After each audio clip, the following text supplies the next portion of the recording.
People have it, tunataka kuzungumza maneno kwa sababu ya siasa, tutawacha hii maneno kabisa.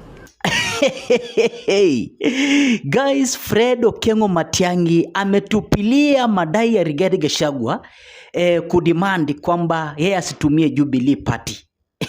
You see guys, kitu ya kwanza Rigathi Gachagua najua na nilikuambia anaogopa Uhuru Kenyatta tena awe kingpin wa Mount Kenya. So anataka yeye abakie kwa kingpin. And guys, Fred Matiang'I unajua upande wa mfuko pia ana sana. So Uhuru Kenyatta is going to support him. Na upande wa numbers kutoka upande wa Mount Kenya, Uhuru Kenyatta is going to support nani? Fred Matiang'I. Kwanza usisahau Uhuru Kenyatta aliambia wa Kenya vote at President William Ruto at your own risk. Unaona watu wa Kenya wakajikosea, na upande wa Mountain pia ambao walipewa warning kabisa wakaamua kupitisha Rais William Samoei Arap Ruto. And baadaye wakakuja realizing that Uhuru Kenyatta always huwa na speak the truth. So bado wanaamini Uhuru Kenyatta. And iwapo Fred Matiang'I atasapotiwa na Uhuru Kenyatta asubuhi na mapema, I can tell you. Na itafika mahali Rigathi Gachagua is going to come to support Fred Okengo Matiang'I. Because hakutakuwa na otherwise. Ni nani wa Kikuyu watasikia? Ni Uhuru Muigai Kenyatta, ambaye amekuwa kiwak kabisa miaka 10 na William Samoei Arap Ruto. Rigathi Gachagua amewak na William Ruto 2 years akatolewa. So ni nani Fred Matiang'I atasikia? Atamsikiza Uhuru Kenyatta. So now Fred Matiang'I ameingia upande wa Nakuru venye tunaongea saizi. Anajaribu kutafuta grassroots ya upande wa Jubilee Party. Amesema kama ni mbaya iwe tu mbaya. And show my like video, anasema thanks for your great support. Nyinyi ni watu wa nguvu zaidi. Huyu ni Fred Matiang'I, ame breathe fire in Nakuru County. On matters Jubilee as a party, it's very important also to know that even in politics, quite frankly, we work within structures and frameworks that have been set out in the various institutions we work with. The NDC took place last week. The party leader and the leaders of Jubilee expressed themselves very well. A new changed constitution or amended constitution was approved. A new framework of reforming the party was approved. A process of registering new members now has begun. That's why I'm actually meeting some of these Jubilee grassroots youth mobilizers to begin now a drive of registering new members in Jubilee and expanding Jubilee at the grassroots level. Then the process, I think, will be followed by organization of the party as we go forward. I don't want to put the cart before the horse about decisions. Okay, there seems to be an issue. Yeah, I don't want to put. Are you okay? Yes, sir. Okay. As I said, I don't want to put the cart before the horse on that particular matter in terms of what is going to happen next. The party has got all its organs in place. The special NDC was the beginning of that process. Several activities will take place: recruitment, reforming of the party, reorganization, and then the process of choosing a presidential candidate will happen in the party. What I am doing myself is campaigning among as members of Jubilee, because you'll have to be nominated first of all by the members of the party. Yeah, and I'm talking to the members of Jubilee at the grassroots level. I have started this.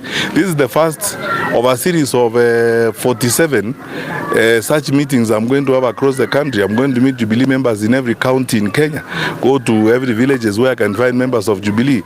As I encourage them to register, I also ask them to consider me for the formal and official nomination when they nominate their candidates, including their candidate for the presidential contest. So that's what I can say at the moment. And then you can see the work has begun. That's what the NDC said last week, and that's exactly what we are doing. On the issue of the opposition, you know, I want to go over this very carefully, because, you know, electoral contests and the transition that we are going to as a country is also a leadership moment, which requires a lot of restraint, a lot of maturity, a lot of consultation and inclusion. Building unity and cohesion in a political framework takes time. It's not an easy matter.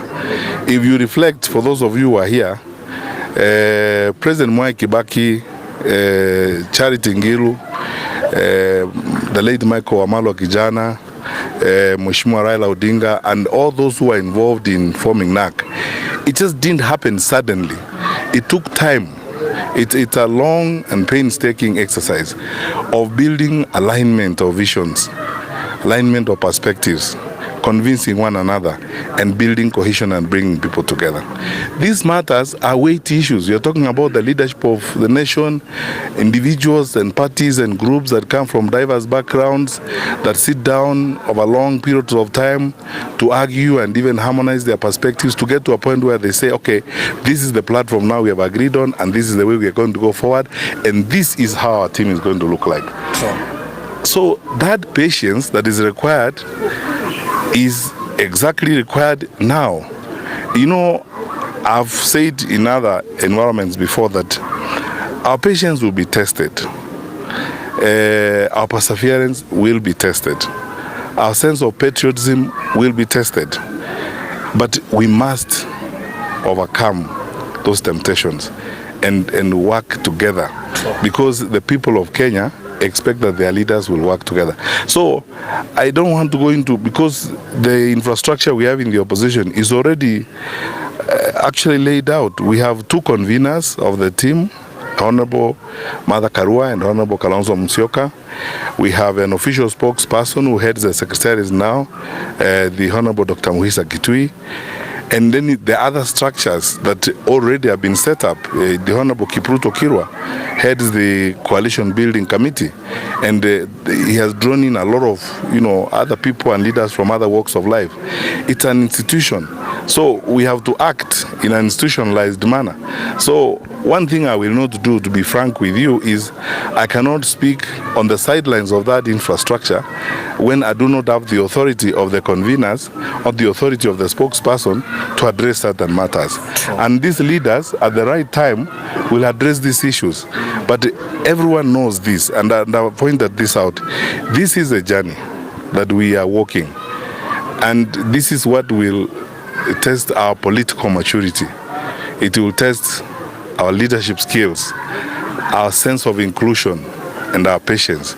And for us used here to include people like myself who are interested in national leadership, I'm willing to be as patient as time and the Lord will allow, and stay the course to work with the people of Kenya and make my contribution and be a leader. So I wouldn't jump at things or make conclusions or speak about this or that.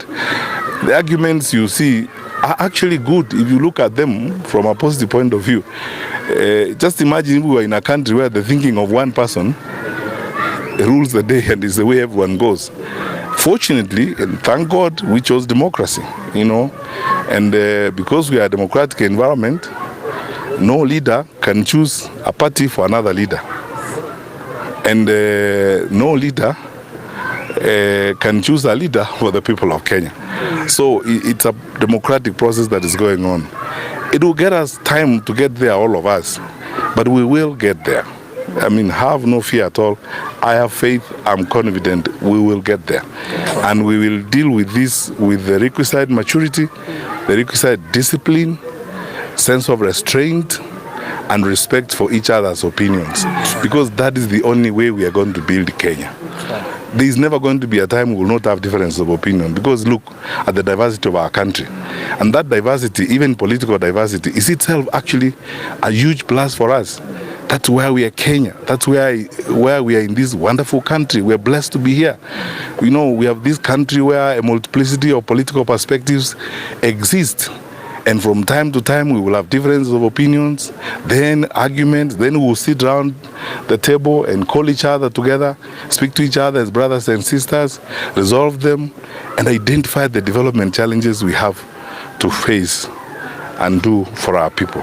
So I'm optimistic we'll be fine, and all will be well. Yes. God bless you. Thank you. Thank you.